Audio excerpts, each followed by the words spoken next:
ꯑꯗꯨꯒ ꯂꯩ ꯍꯣꯏ ꯍꯥꯟꯅꯗꯒꯤ ꯍꯧꯅ ꯑꯩꯈꯣꯏ ꯃꯤꯖꯣꯔꯥꯝꯗ ꯑꯗꯨꯝ ILP ꯆꯠꯅꯕ ꯍꯧꯈꯤꯕꯅꯤ ꯃꯅꯤꯄꯨꯔꯗꯤ ꯀꯨꯏꯗ꯭ꯔꯤ ꯍꯟꯗꯛꯀꯤ ꯂꯥꯎꯊꯣꯛꯈꯤꯕꯗꯨ ꯑꯗꯨꯅ ꯁ꯭ꯋꯥꯏꯁꯤꯗ ꯏꯂꯤꯒꯦꯜ ꯏꯃꯤꯒ꯭ꯔꯦꯟ ꯂꯧꯊꯣꯛꯅꯕ ꯍꯣꯠꯅꯔꯛꯄ ꯑꯗꯨꯒ ꯇ꯭ꯔꯥꯏꯕꯦꯜ ꯂꯩꯔꯛꯇꯕꯁꯤꯡ ꯇꯧꯊꯣꯛꯄ ꯍꯧꯔꯦ ꯍꯥꯏꯕꯒꯤ ꯋꯥꯐꯝ ꯑꯃꯈꯛ ꯂꯥꯛꯏꯁꯦ ꯁ꯭ꯋꯥꯏꯁꯤꯗ ꯑꯩꯈꯣꯏꯒꯤ ꯃꯅꯤꯄꯨꯔꯒꯤ ꯀꯟꯇꯦꯛꯁꯇ ꯄꯨꯁꯜꯂꯀꯥꯟꯗꯁꯨꯅꯦ ꯑꯩꯈꯣꯏ ILPꯁꯤ ꯀꯩꯗꯧꯔꯤꯒꯦ ꯍꯥꯏꯕꯒꯤ ꯋꯥꯍꯪꯁꯨ ꯃꯌꯥꯝ ꯑꯃ ꯂꯩ ILPꯒꯤ ꯂꯩꯔꯤꯕ ꯁꯥꯔꯝꯕ ꯃꯌꯥꯝ ꯑꯃ ꯑꯗꯒꯤ ꯁꯥꯖꯤꯟꯅꯕ ꯑꯩꯈꯣꯏ आधार कार्ड पाइरम मैम सब ममांग थेंगे वफमसु लेरे मणिपुर ILPगी फिल्मसे कमाई लेरी मिजोराम खुमांग जंक्शन पाइखल पोची उरकान मणिपुर कई तोहनिम के अपाम ले करी मोले उजा थम्बी ILP सी कोई कुइरे मसी मिजोराम दी सनब होगी हाइतारे वही याम रेस्ट्रिक्शन तौरगा लेबनी मिजोराम दी तोंगानबा सिविल सोसाइटी बु हायर सु नत्रगा पीपल ऑफ मिजोराम सी याम अवेयर होइबा अमदि अलर्ट होइबा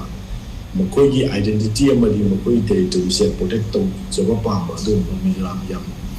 प्रोएक्टिव होइबा कुंथांग याम ले अन गवर्नमेंट पाइना मकोई यंग मिजो एसोसिएशन जिना सदता गवर्नमेंट अमा से चेंज तो होनो भन हाइतारे फन वारि लोगो दगी केनोदा से इलेक्शन मतमसु एनिपलिसी यांखै दगी नत्रगा लाख अमनि स्टेगी हेना स्पॉन्सर तो बया रोइ गाइस हेक्ता नंबर हाइतारे कंट्रोल तो सुम्बा याम फजो मोमा लेबन अदमोई मामांदा मखोगी कुकी जो कम्युनिटी मयाम योबा कुकी सिंग योबा नत्रगा मखोगी योबा तोंगानबा जोमी सिंग अदगी अते लेरिबा चिन कुकी कांगुगी मियोइसिंग सिगी अपुनबा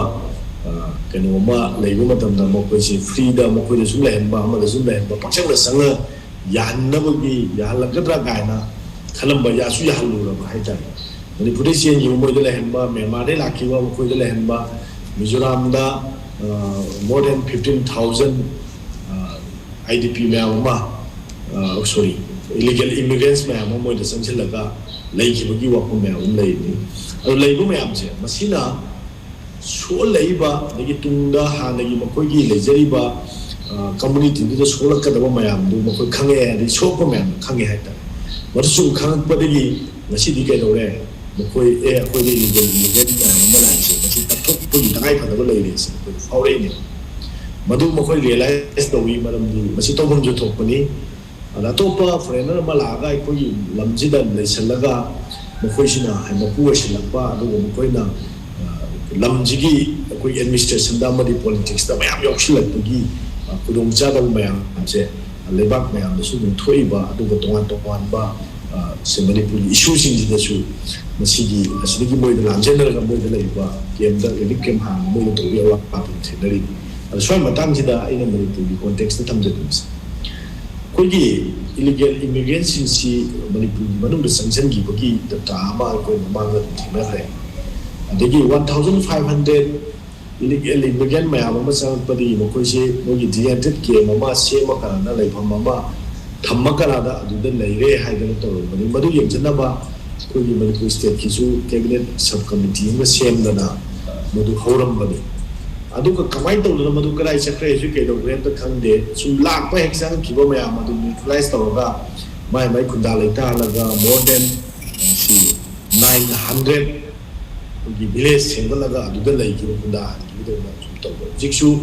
अखोदा चंगनबो यादबगी फिबो मम्मा बफर जोन लेरिबो मरक्सिदा की बॉर्डर द के दोगी से कोई game हाइबो गमते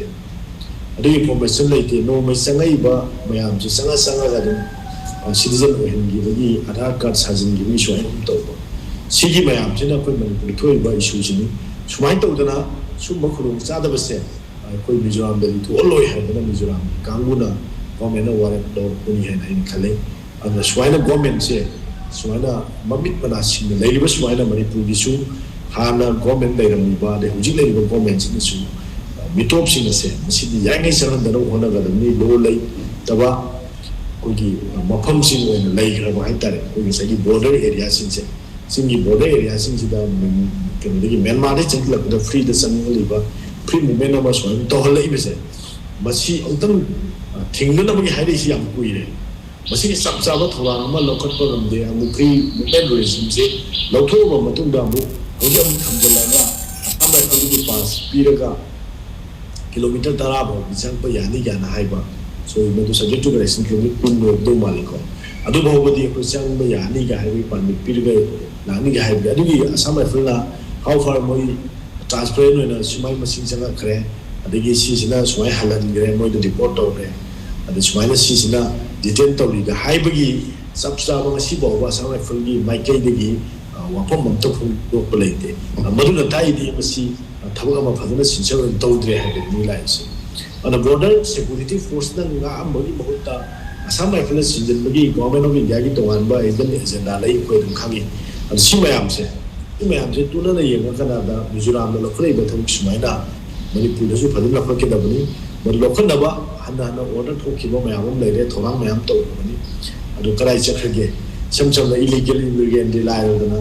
india man blai ba indian citizen ji mayam da permit piraga changan bi na sa ba permit mayam ma piram maga du permit pi gra ba mayam do karai da chakhage ha ba thi ba phang da du kaya hangre kaya lai ni ha du Sana miyam tambang de masih ni ko di implementation ni part da sai ILP se yang sathina ko soy na ba implement to bang ji ba kalgi system mo ina le masih pondok ba yang na mukhan da silai ba machinery sin strengthen ta ba ta pai khan ni yang tangai pa ta le ya ni soy